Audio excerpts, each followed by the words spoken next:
श्री गणेशाय नमः। श्री सीतारामाभ्यां नमः। श्री हनुमते नमः। श्री उमापते नमः। श्री गुरुवे नमः। सब संतन की जय जय। जय जय सीताराम। राधे श्याम।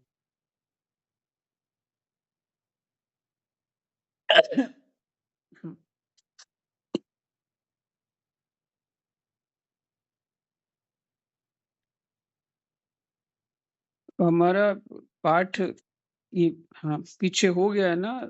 16वां अध्याय। हाँ, हो गया जी महाराज जी, कल है। विश्राम हो गया। चलिए।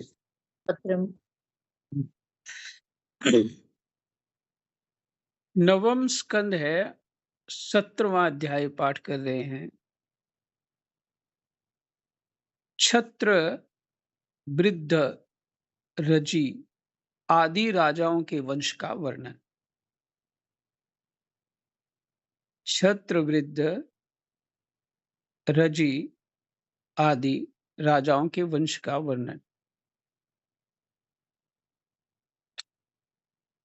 कृष्णाय वासुदेवाय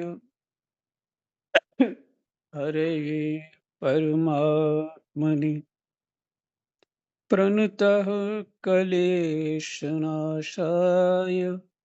गोविंदाय नमो नमः।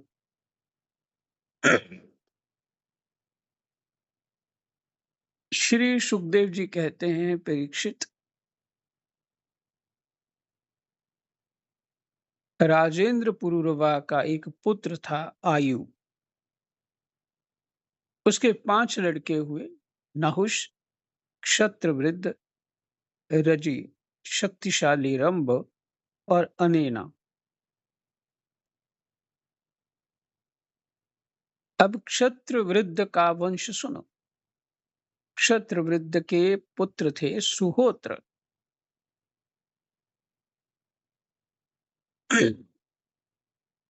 सुहोत्र के 3 पुत्र हुए, काश्य, कुश और गृत्समद। गृत्समद गृत्समद का पुत्र हुआ शुनक। इसी शुनक के पुत्र ऋग्वेदियों में श्रेष्ठ मुनिवर शौनक जी हुए,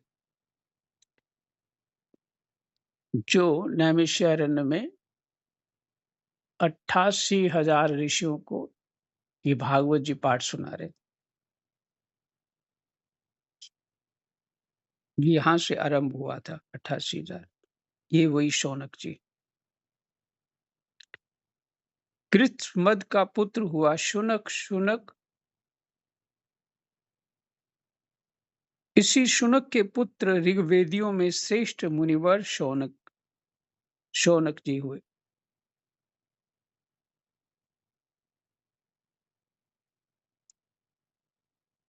काश्य का पुत्र काशी, काशी का राष्ट्र, राष्ट्र का दीर्घतमा और दीर्घतमा के धन्वंतरी, यही आयुर्वेद के प्रवर्तक हैं। ये यज्ञ भाग के भोक्ता और भगवान वासुदेव के अंश हैं। इनके स्मरण मात्र से ही सब प्रकार के रोग दूर हो जाते हैं। धन्वंतरी का पुत्र हुआ केतुमान।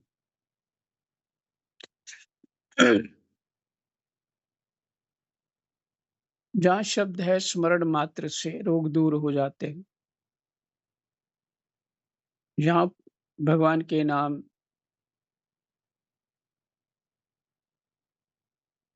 जी के मुझे ही भूल रहा, गोविंदाय नमः, ऐसा कुछ कुरान में लिखा है, शंकराचार्य जी ने बताया था। गोविंदाय नमः, कुछ एक 3 नाम लेने, जप करने से रोग ठीक हो जाता है। धन्वंतरी का नाम लेने से रोग ठीक होता है।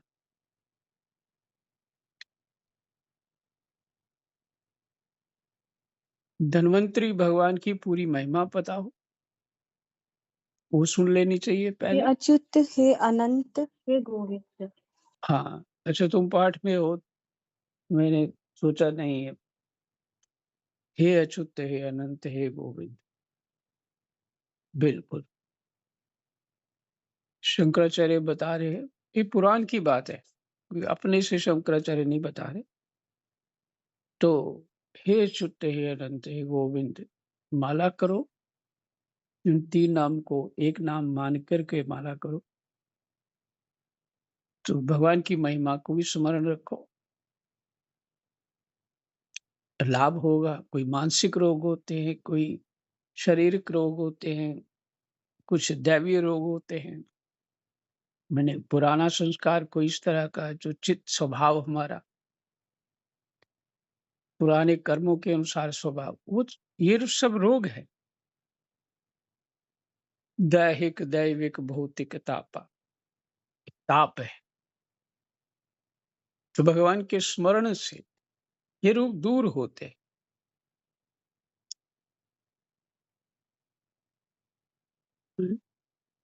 क्या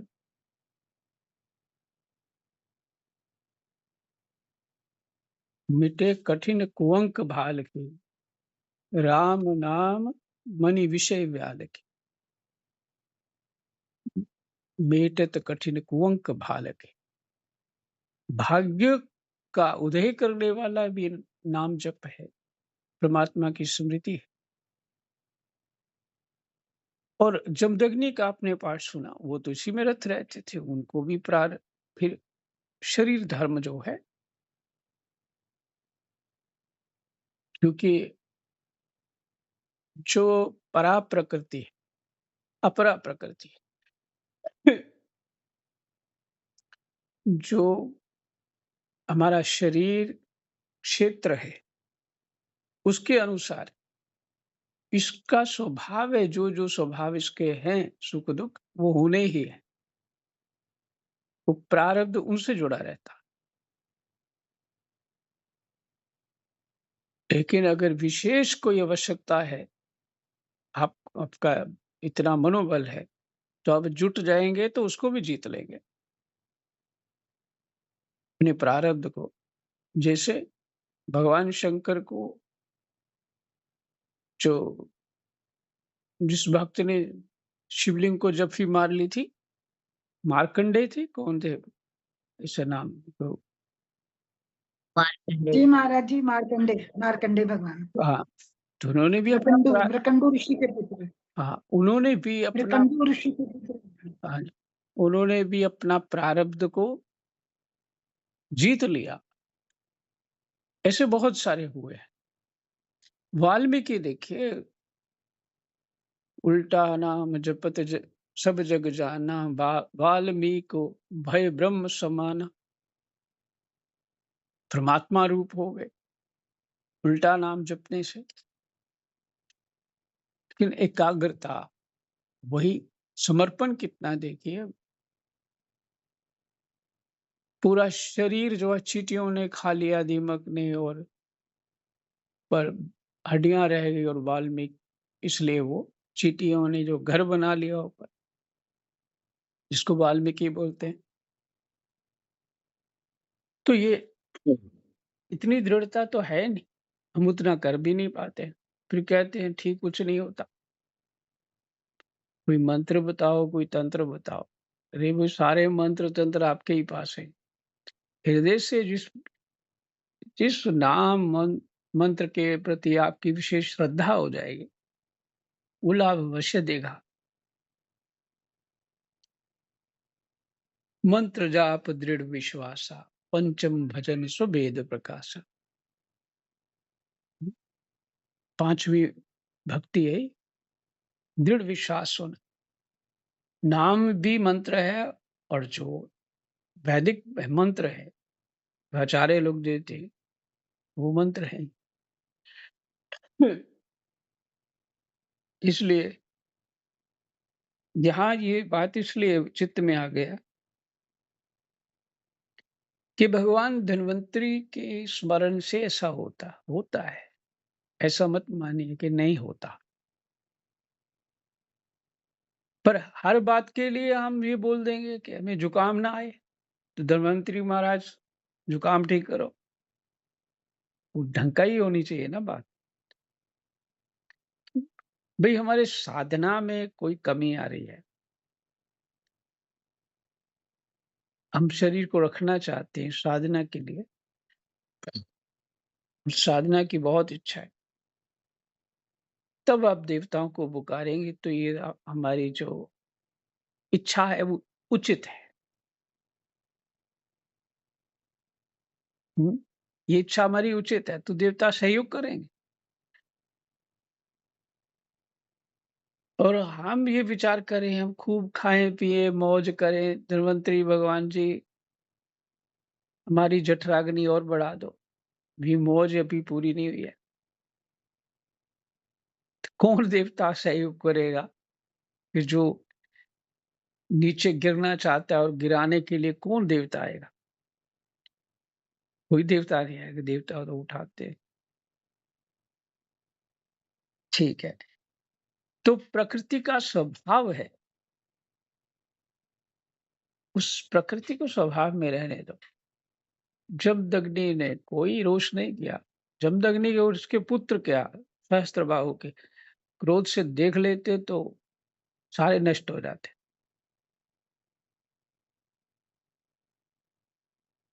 ऐसे इसलिए इतना बल होते हुए भी क्षमावान है, जो अपनी पत्नी को जीवित कर दिया, अपने पुत्रों को जीवित कर दिया और विस्मृति भी दे दी। किसी ने उनको मारा नहीं। स्वप्न जैसा भी नहीं कुछ रहा उनको। जो अपने शरीर को नहीं बचा सकते, बिल्कुल बचा सकते हैं। लेकिन जिन्होंने जीत लिया कि परा को जान लिया, अपरा को छोड़ दिया है जिन्होंने, अपरा का जिनके चित्त में महत्व नहीं है, महत्व नहीं है, सिर्फ आवश्यकता है इस शरीर की बस। शरीर में हूँ ये भूल चुके हैं वो। मैं सच्चिदानंद हूँ बस इतना ही। शरीर को कोई मार दे, गिरा दे उनको कोई दिक्कत नहीं है। परमात्मा की इच्छा मान लेंगे और वो ये परमात्मा की इच्छा और फिर से नया शरीर प्राप्त हो जाएगा।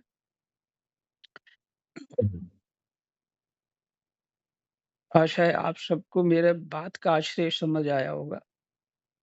काश्य का पुत्र काशी, काशी का राष्ट्र, राष्ट्र का दीर्घात्मा और दीर्घतमा के धन्वंतरी, यही आयुर्वेद के प्रवर्तक हैं। ये यज्ञ भाग के भोक्ता और भगवान वासुदेव के अंश हैं। इनके स्मरण मात्र से ही सब प्रकार के रोग दूर हो जाते हैं। धन्वंतरी का पुत्र हुआ केतुमान और केतुमान का भीमरथ, भीमरथ का दिवोदास और दिवोदास का द्युमान।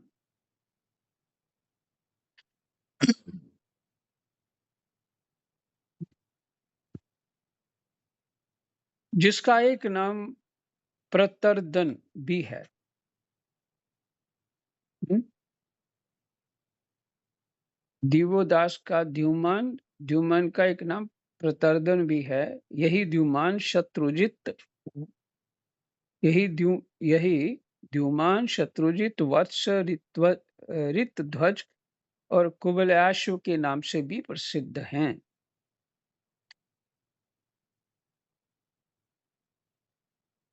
द्युमान के ही पुत्र अलर्क आदि हुए। परीक्षित अलर्क के सिवा और किसी राजा ने 66,000 वर्ष तक युवा रहकर पृथ्वी का राज्य नहीं किया।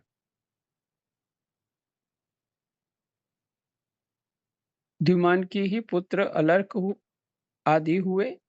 परीक्षित अलर्क के सिवा और किसी राजा ने 66,000 वर्ष तक युवा रहकर पृथ्वी का राज्य नहीं भोगा। अलर्क का पुत्र हुआ संतति, संतति का सुनीत, सुनीत का सुकेतन, सुकेतन का धर्मकेतु और धर्मकेतु का सत्यकेतु, सत्यकेतु से दृष्टकेतु, दृष्टकेतु से राजा सुकुमार, सुकुमार से वीतिहोत्र, वीतिहोत्र से भर्ग और भर्ग से राजा भार्ग भूमि का जन्म हुआ। भार्ग भूमि का जन्म हुआ। ये सब के सब क्षत्र वृद्ध के वंश में काशी से उत्पन्न नरपति हुए। रंभ के पुत्र का नाम था रभस। उससे गंभीर और गंभीर से अक्रिय का जन्म हुआ। अक्रिय की पत्नी से ब्राह्मण वंश चला। क्षत्रिय थे, फिर उसके बाद अक्रिय की तप इत्यादि से ब्राह्मण वंश चला उनके।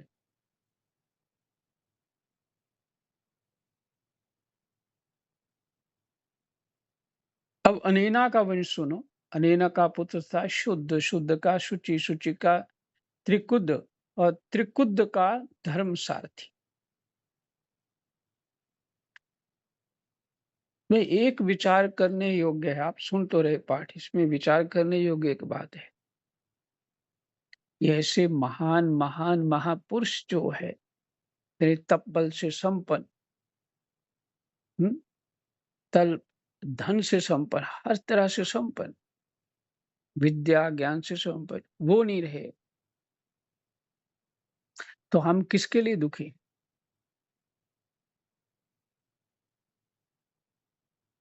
मेरी मर्जी के अनुसार ऐसा हो, ऐसा हो, इसके लिए है ना।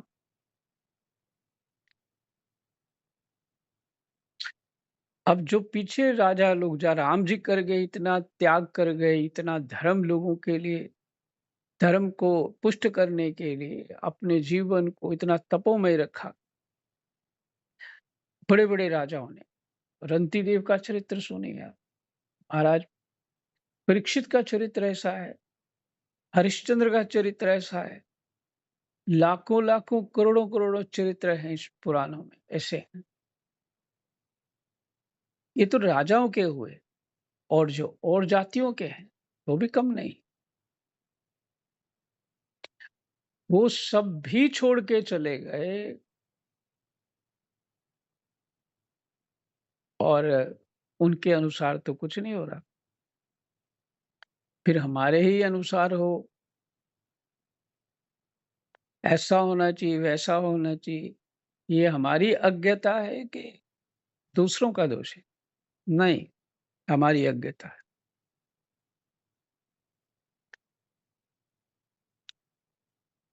जो योग्य है, आपकी संतान इसलिए नहीं है कि मोह के कारण मैंने इनको देना ही देना है, ये सुखी रहे, फलाना, ये धमकाना, ये इसके लिए नहीं है तुम्हारा जीवन। वो तो अपना कर्जा लेके आया, लेने आया तुमसे। जो देना दो, नहीं तो दान कर दो। फिर नहीं पसंद आ रहा है, दान कर दो। जम्मू में एक हमारे उधर एक बात याद आ गई। वो ठेकेदार था, उसने खूब प्रॉपर्टी बनाई थी। उसके 2 लड़के और लड़कियां, 1 लड़की 2 लड़के, पास में ही है वो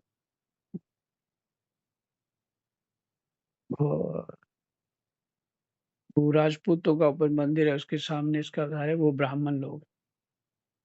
हमारे ही रिश्तेदारों में उनके बच्चों की शादी हुई। तो उन्होंने, पिता दुखी हो गया, उसने अपना वो घर-वर बेच दिया और चला गया। किसी को कुछ नहीं दिया।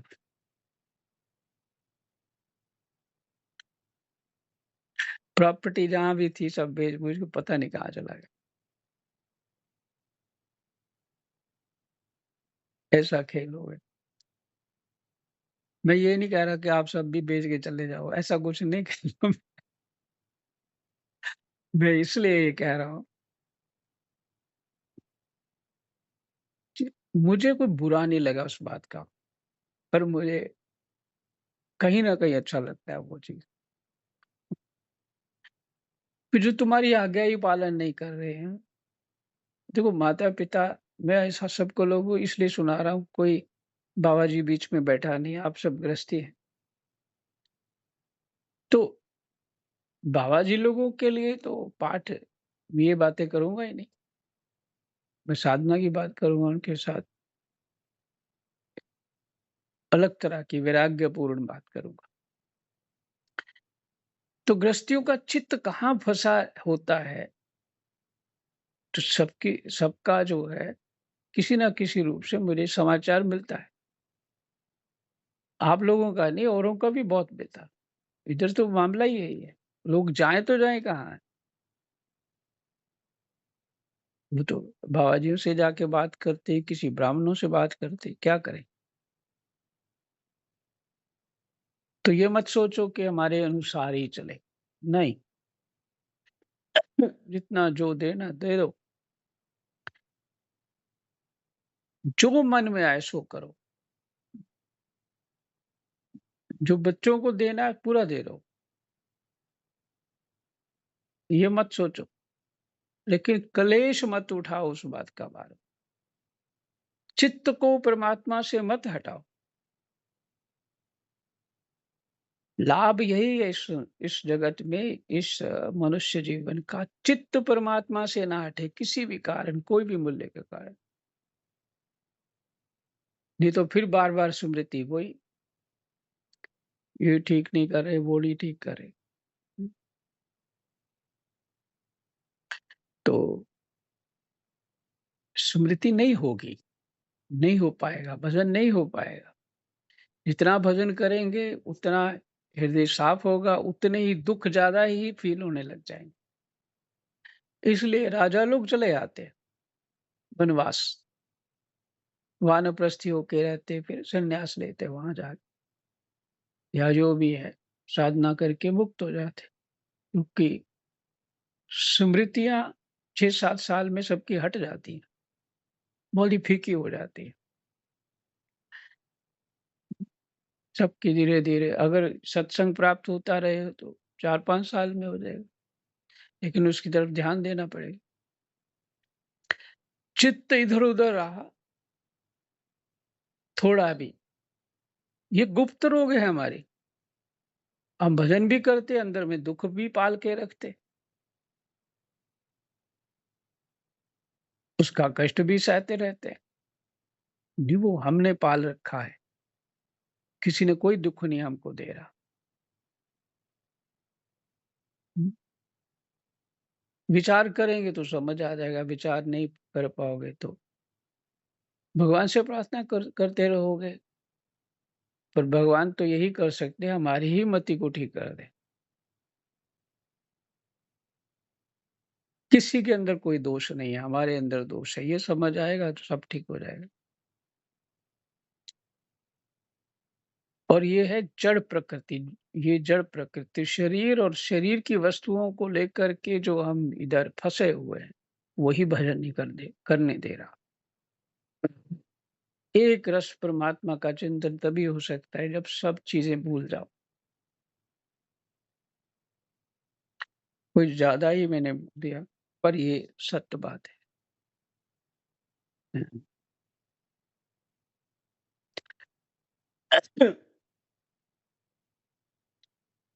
तो हम पहुँचे थे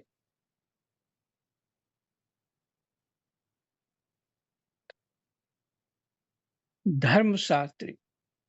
धर्मसारथी के पुत्र थे शांतरेय। शांतरेय आत्मज्ञानी होने के कारण कृतकृत्य थे। इसलिए ये बात शब्द मैंने बोले, इतने राजा, इतने बड़े-बड़े काम। हुँ, इनकी कितनी-कितनी कीर्ति है, जो शास्त्रों में ही मिलती है। उन्होंने कैसे अपना मोह हटा लिया?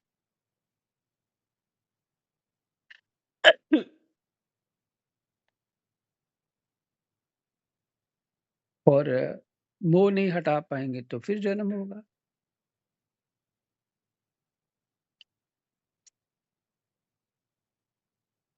धर्म सारथी के पुत्र थे शांतरेय। शांतरेय आत्मज्ञानी होने के कारण कृत्य थे। उन्हें संतान की आवश्यकता न थी। परीक्षित, आयु के पुत्र रजी के अत्यंत तेजस्वी 500 पुत्र थे। 500 पुत्र थे। देवताओं की प्रार्थना से रजी ने दैत्यों का वध करके इंद्र को स्वर्ग का राज्य दिया, परंतु वे अपने प्रहलाद आदि शत्रुओं से भयभीत रहते थे। फिर से सुनिए, देवताओं की प्रार्थना से रजी ने दैत्यों का वध करके इंद्र को स्वर्ग का राज्य दिया, परंतु वे अपने प्रहलाद आदि शत्रुओं से भयभीत रहते थे, इसलिए उन्होंने वह स्वर्ग फिर रजी को लौटा दिया, इंद्र ने, और उनके चरण पकड़कर उन्हीं को अपनी रक्षा का भार भी सौंप दिया। जब रजी की मृत्यु हो गई तब इंद्र के मांगने पर भी रजी के पुत्रों ने स्वर्ग नहीं लौटाया, वे स्वयं ही यज्ञों का भाग भी ग्रहण करने लगे। तब गुरु बृहस्पति जी ने इंद्र की प्रार्थना से अविचार विधि से हवन किया। ये देखिए, अविचार, बुद्धि बिगाड़ने, दूसरे की बुद्धि बिगाड़ने, अविचार विधि से हवन किया, इससे वे धर्म के मार्ग से भ्रष्ट हो गए। तब इंद्र ने अनायास ही उन सब रजी के पुत्रों को मार डाला। माने धर्म ही रक्षा करता है। अब उनका धर्म ही नहीं रहा तो इंद्र ने हमला बोल दिया, उनमें से कोई भी ना बचा। और आज जो दशहरा है वो धर्म की विजय के लिए, अधर्म पर धर्म की सदा जीत हो, अन्याय पर न्याय को मिले विजय, हृदय से हो श्री राम की जय, विजयादशमी की हार्दिक शुभकामनाएं। मैंने यही इस ऑडियो पर लगा दिया है।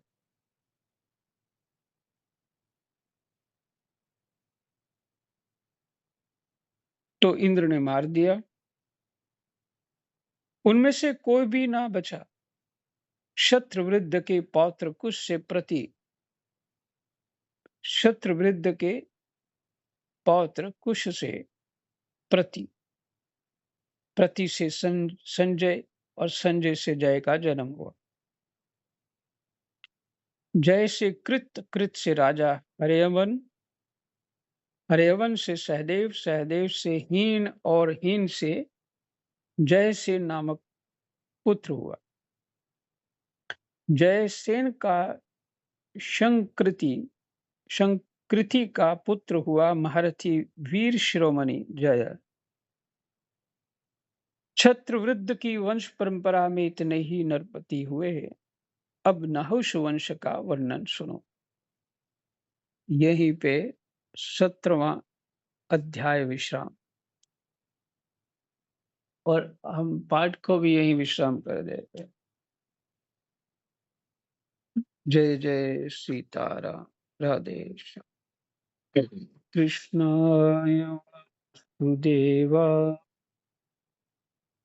हरये परमात्मने प्रणतः क्लेशनाशाय गोविन्दाय नमः। जय जय।